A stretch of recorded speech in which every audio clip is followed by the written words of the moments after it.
નમસ્કાર. આજે ઇન્ડિયામાં દરેક બીજા ઘરમાં કોઈને કોઈ હાર્ટ પેશન્ટ મળી જાય છે. કોઈકનું કોલેસ્ટ્રોલ હાઈ છે, કોઈકને એન્જિયોગ્રાફીમાં બ્લોકેજીસ નીકળતા હોય છે અને ઘણા લોકો બાયપાસ કે એન્જિયોપ્લાસ્ટીના વેગથી જીવી રહ્યા હોય છે. અને એના પછી સૌથી કોમન સવાલ હોય છે, ડૉક્ટર શું એવા ફૂડ છે જે નેચરલી હાર્ટને બ્લોક્ડ આર્ટરીઝને સપોર્ટ કરી શકે છે? સૌથી પહેલાં એક ઇમ્પોર્ટન્ટ રિયાલિટી સમજો. કોઈ પણ એક ફૂડ મેજિકલી બ્લોક્ડ આર્ટરીને એક રાતમાં ખોલી નથી દેતો, પણ કેટલાક ફૂડ એવા જરૂર હોય છે જે ઇન્ફ્લામેશન ઓછું કરે છે, કોલેસ્ટ્રોલને બિલ્ડઅપને સ્લો કરે છે અને બ્લડ વેસલને હેલ્ધી રાખવામાં બોડીને મદદ કરે છે. અને જ્યારે આ ફૂડને પ્રોપર લાઇફસ્ટાઇલ સાથે કન્સિસ્ટન્ટલી ફોલો કરવામાં આવે છે ત્યારે હાર્ટ હેલ્થમાં જેન્યુઅનલી ઇમ્પ્રુવમેન્ટ જોઈ શકાય છે. સૌથી પાવરફુલ વસ્તુમાંથી એક છે દાડમ. પોમેગ્રેનેટ એટલે કે અનારમાં બહુ સ્ટ્રોંગ એન્ટીઓક્સિડન્ટ અને ફાઇટોકેમિકલ્સ હોય છે જે બ્લડ વેસલને ઓક્સિડેટિવ ડેમેજથી પ્રોટેક્ટ કરવામાં હેલ્પ કરે છે. સિમ્પલ લેંગ્વેજમાં સમજો, આર્ટરીઝને અંદરથી ડેમેજ થતાં બચાવવામાં સપોર્ટ મળે છે.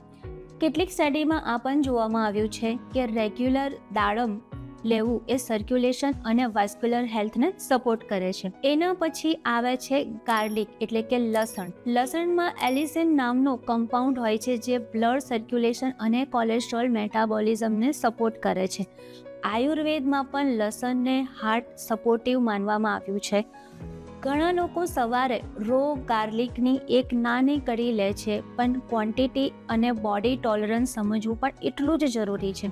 હવે એક બીજી બહુ પાવરફુલ ટ્રેડિશનલ વસ્તુ છે હળદર. ટર્મેરિકમાં કર્ક્યુમિન હોય છે જે સ્ટ્રોંગ એન્ટી ઇન્ફ્લામેટરી કમ્પાઉન્ડ માનવામાં આવે છે. અને યાદ રાખો, હાર્ટ બ્લોકેજ ફક્ત ફેટનો ઇસ્યુ નથી હોતું, અંદરની ક્રોનિક ઇન્ફ્લામેશન પણ મેજર રોલ પ્લે કરે છે. એટલે આયુર્વેદમાં હળદરને હીલિંગ સપોર્ટ માટે ઘણી ઇમ્પોર્ટન્સ આપવામાં આવી છે. બીજો ઇમ્પોર્ટન્ટ ફૂડ છે ઓટ્સ અને ફાઇબર રીચ ફૂડ્સ. ફાઇબર બોડીમાંથી એક્સેસિવ કોલેસ્ટ્રોલને રિમૂવ કરવામાં મદદ કરે છે. સ્પેશિયલી સોલ્યુબલ ફાઇબર LDL એટલે કે બેડ કોલેસ્ટ્રોલને ગુડ કરવામાં યુઝફુલ માનવામાં આવે છે. આજકાલ પ્રોબ્લેમ એ છે કે લોકો પ્રોસેસ્ડ ફૂડ વધારે અને નેચરલ ફાઇબર બહુ ઓછું લઈ રહ્યા છે. અને એક સિમ્પલ વસ્તુ જે લોકો અંડર એસ્ટિમેટ કરે છે, વોલનટ અને ફ્લેક્સ સીડ્સ. એમાં ઓમેગા 3 ફેટી એસિડ હોય છે જે ઇન્ફ્લામેશન અને ટ્રાયગ્લિસરાઇડને કંટ્રોલ કરવામાં હેલ્પ કરે છે. હેલ્ધી ફેટ્સ બોડી માટે જરૂરી હોય છે, બસ ક્વોન્ટિટી અને સોર્સ સાચા હોવા જોઈએ. આયુર્વેદમાં પણ કેટલીક હર્બ્સને હાર્ટ સપોર્ટ માટે યુઝ કરવામાં આવે છે, જેમ કે અર્જુનની છાલ. એને કાર્ડિયોટોનિક માનવામાં આવે છે, એટલે કે હાર્ટ મસલ્સ અને સર્ક્યુલેશનને સપોર્ટ કરવામાં કામ કરે છે. ઘણા લોકો અર્જુનની છાલને પાણીમાં પલાળીને તેનું વોટર કન્ઝ્યુમ કરે છે, પણ યાદ રાખો, હર્બ્સ સપોર્ટ કરી શકે છે પણ લાઇફસ્ટાઇલ કરેક્શનનું રિપ્લેસમેન્ટ નથી કરતું. અને આ જ સૌથી ઇમ્પોર્ટન્ટ વાત છે. જો તમે હેલ્ધી ફૂડ લઈ રહ્યા છો પણ સાથે smoking, stress, poor sleep, sitting lifestyle અને આઉટસાઇડ ફ્રાઈડ ફૂડ કન્ટિન્યુ છે, તો ફક્ત ફૂડથી મિરેકલ એક્સપેક્ટ કરવાની રિયલિસ્ટિક નથી. હાર્ટ બ્લોકેજ એક લાઇફસ્ટાઇલ ડિઝીઝ છે, એટલે એનું સોલ્યુશન પણ કમ્પ્લીટ લાઇફસ્ટાઇલ કરેક્શન જ હોય છે. Daily walking, weight control, sugar control, stress management અને પ્રોપર સ્લીપ, આ બધું ઇક્વલી ઇમ્પોર્ટન્ટ છે. માધવબાગ અપ્રોચમાં પણ ફોકસ ફક્ત બ્લોકેજીસ પર નથી, પણ આખા મેટાબોલિઝમ અને લાઇફસ્ટાઇલ કરેક્શન પર હોય છે.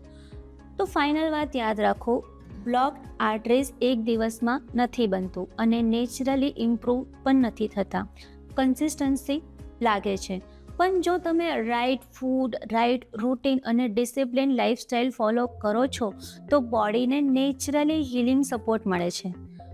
જો તમને કોલેસ્ટ્રોલ, બ્લોકેજીસ કે હાર્ટ હેલ્થને નેચરલી મેનેજ કરવા વિશે વધારે સમજવું હોય તો તમે તમારા નિયરેસ્ટ માધવબાગ ક્લિનિક કે હોસ્પિટલને વિઝિટ કરી શકો છો, અથવા નીચે આપેલા નંબર પર કોન્ટેક્ટ કરીને પ્રોપર ગાઈડન્સ લઈ શકો છો. અને હા, જો તમને હાર્ટ બ્લોકેજીસ કે ડાયટ રિલેટેડ કોઈ પણ ડાઉટ હોય તો કમેન્ટ સેક્શનમાં જરૂરથી પૂછો.